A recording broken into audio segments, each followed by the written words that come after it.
Let us understand how to perform arithmetic on dates or timestamps. We can add or subtract days or months or years from date or timestamp by using special operator called as interval. The same thing is applicable on timestamp as well. We can combine multiple criteria in one operation using interval. For example, I can add so many months, so many days and so many hours for a date or timestamp using interval itself. We can get difference between two dates or timestamps using minus operator. Let's see examples so that we understand how to perform the date arithmetic satisfying all these scenarios. Let us load SQL Magic and also let's create database underscore URL environment variable. If you want to add 32 days for the current date and get the new date, you can use this approach. You just have to say current date plus, then you can say interval, then you can specify the days like this.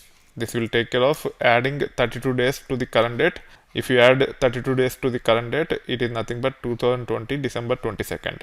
Based upon the date you run, you might see a different date as part of your query run. Now if you want to add 730 days to the current date, you can use interval 730 days like this and you should be able to see the result. So 730th day from today is nothing but 2022 November 20th.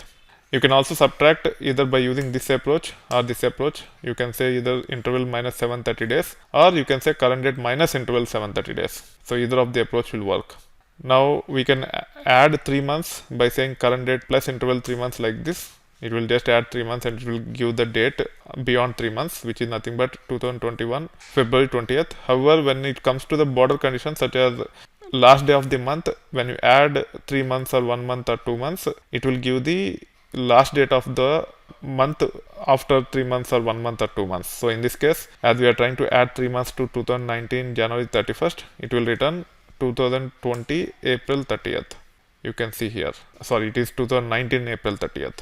You can also add using multiple criteria like this. So in case if you want to add 3 months, 3 days and 3 hours to a date, you can use this approach. So if you have a string and if you want to typecast to a date, there is a special operator. As long as the string can be interpreted as date using some standard formats, it will work. Otherwise, we have to use a special function called as toDate. We will see that in a moment. So in this case, when we try to add 3 months, 3 days and 3 hours to 2019 January 31st, the result is 2019 May 3rd 3 o'clock at the AM. You can also perform these operations against timestamp, not only the date. You can see that I am able to add 3 months to current timestamp. Similarly, I can add 10 hours to current timestamp. 10 hours from now is nothing but 11:01:54 seconds. You can also add 10 minutes like this.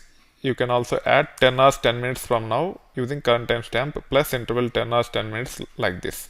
You can also get the difference between two dates by saying one date minus other date. So in this case, we are trying to subtract 2017 December 31st from 2019 March 30th. As long as dates are of some standard formats, we should be able to use this approach of typecasting the string to date. However, if the string specified cannot be interpreted as date using some standard formats, it will throw error. For example, if you pass the date something like this, so we are passing the month first and then date. By default, it cannot be interpreted as date unless we specify the format using functions such as to_date. That's why it is failing. So now let me undo and go back to the original date format and let's run this and you can see the difference. However, the string can be like this also. As long as you have year, month and date in that order, it will work even though the delimiters are different. So even this one will work, or even with forward slash or hyphen will work without any issues. However, if we change the order by specifying the date before month and all, it will not work. But with toDate, it will work.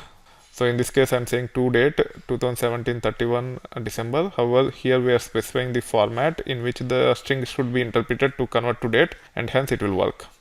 You can also run this to get the difference. In this case, we swapped the dates. We have given 2017 December 31st first and then 2019 March 30th. When we subtract greater date from smaller date, you will see the negative result. You can also use current date minus the date to get the difference like this, or current timestamp like this. So this is how you should be able to perform the date arithmetic using interval operator with plus or minus to add or subtract. You can also get the difference between two dates using minus between two dates. However, you cannot just add two dates. There is no easy way to add two dates by saying one date plus second date, it will not work. Only the difference can be queried by using minus operator, plus will not work.